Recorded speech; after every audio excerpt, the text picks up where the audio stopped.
നിലമ്പൂർ മൂരിയുടെ കൂത്തു കഴിഞ്ഞു, മാപ്രകളിനി അർജുന്റെ പിന്നാലെ. 22 ദിവസം നീണ്ടുനിന്ന നിലമ്പൂർ മൂരിയുടെ കൂത്തിനിന്ന് ഏതാണ്ടൊരു ശമനമായപ്പോൾ മാപ്രകളുടെ ശ്രദ്ധ വീണ്ടും ഗംഗാവലി പുഴയിൽ പുനരാരംഭിച്ച അർജുനു വേണ്ടിയുള്ള തിരച്ചിലിലേക്ക് മാറി. കർണാടകയിലെ ഷിരൂരിൽ മണ്ണിടിച്ചിലിൽ കാണാതായ അർജുനനുൾപ്പെടെ 3 പേരെ കാണാതായിട്ട് ഇന്നേക്ക് 69 ദിവസം പിന്നിടുന്നു. ജൂലൈ 16-നായിരുന്നു അർജുന്റെ തടി കയറ്റിയ ലോറി ഉൾപ്പെടെ മണ്ണിടിച്ചിലിൽ കാണാതായത്. ഡ്രഡ്ജർ ഉപയോഗിച്ചുള്ള തിരച്ചിൽ ശനിയാഴ്ച രാവിലെ മുതലാണ് പുനരാരംഭിച്ചത്.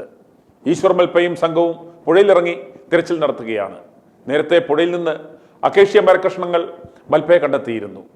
അർജുൻ ലോറിയിൽ കൊണ്ടുവന്ന തടിക്കഷ്ണങ്ങളാണിതെന്ന് ലോറി ഉടമ മനാഫ് സ്ഥിരീകരിച്ചിരുന്നു. ഈ ദുരന്തമുണ്ടായി ഏതാണ്ട് 2 ആഴ്ചയോളം ചാനലുകൾക്ക് ചാകരയായിരുന്നു. 24 മണിക്കൂറും പ്രേക്ഷകരെ ആകാംക്ഷയുടെ മുൾമുനയിൽ നിർത്തി ലൈവ് ടെലികാസ്റ്റിംഗിലൂടെ കോടികൾ അവർ ഉണ്ടാക്കി. മാത്രമല്ല, ഷിരൂർ ദുരന്തത്തിലൂടെയാണ് മരം കൊള്ളക്കാരുടെ ചാനൽ ടാം റേറ്റിംഗിൽ 2ാം സ്ഥാനത്തേക്ക് പൊങ്ങിയത്. പെയിന്റ് പാട്ടയിൽ വീണ പോലെ ചുണ്ടുകൾ ചുമപ്പിച്ച് അമേരശിരസ്കന്റെ കൂട്ടുകാരികൾ ഇറുകിയ ഷർട്ടും പാൻസും വിട്ടു നിന്ന് ഫ്ലോറിൽ നിന്ന് തകർത്തപ്പോൾ മൊട്ട മൈക്കുമായി ദുരന്തമുഖത്ത് നിന്ന് മെഴുകി. നിലവിൽ 3 ദിവസം തിരച്ചിൽ നടത്തുവാനാണ് ഡ്രഡ്ജർ കമ്പനിയുമായുള്ള കരാർ. ഗംഗാവാലി പുഴയിൽ ഇറങ്ങി പരിശോധന നടത്തുവാൻ മുങ്ങൽ വിദഗ്ധൻ ഈശ്വർ മാൽപ്പയ്ക്ക് അനുമതി നൽകിയിരുന്നു. വൈകിട്ട് 6 വരെയാണ് തിരച്ചിൽ നടത്തുക.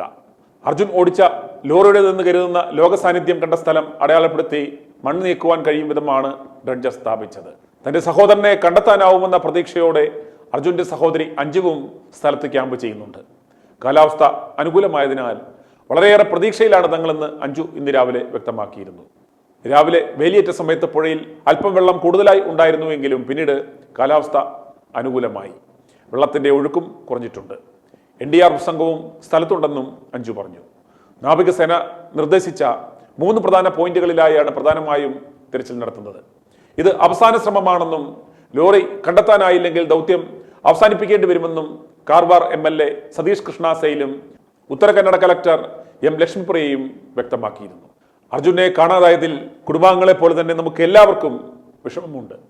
പക്ഷേ വൈകാരികമായി ചിന്തിക്കേണ്ടതിന് പകരം നമ്മൽപ്പം പ്രാക്ടിക്കലായി ചിന്തിക്കണം. അർജുനെ കാണാതായിട്ട് 69 ദിവസങ്ങൾ പിന്നിടുന്നു. 2 മാസത്തിലധികം ദിവസങ്ങൾ പിന്നിട്ട വെള്ളത്തിൽ വീണ് കാണാതായ ഒരു ബോഡിയുടെ അവസ്ഥ ഇപ്പോൾ എന്താവുമെന്ന് നമുക്ക് ഊഹിക്കാവുന്നതേ ഉള്ളൂ. ആ ബോഡി മനസമാധാനത്തോടെ വീണ്ടെടുക്കുവാൻ അവരെ അനുവദിക്കുക. ഫുൾ ടൈം ക്യാമറയുമായി അവരുടെ കീഴിൽ കയറി ഇരിക്കുന്നത് എന്തിനാണ്? ദുരന്ത നിവാരണ സേനയും നാവികസേനയും അവസാനവട്ട ശ്രമം എന്ന നിലയിൽ ബോഡി വീണ്ടെടുക്കുവാനുള്ള ശ്രമങ്ങൾ നടത്തുമ്പോൾ വള്ളംകളിക്ക് കമന്ററി കൊടുക്കുന്ന മാതിരി ചൊറിയുന്ന വർത്തമാനമായി ഫുൾ ടൈം ലൈവ് അടിച്ച് കാശുണ്ടാക്കുവാനുള്ള നാറിയ പണികൾ ചാനലുകൾ ദയവായി നിർത്തിവെക്കുക.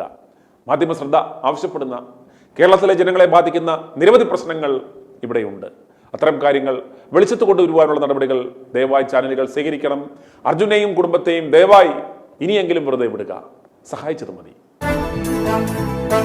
i2i News, an eye for truth.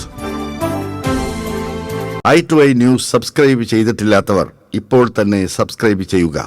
Notification ലഭിക്കുവാൻ ബെൽ ബട്ടണും അമർത്തുക.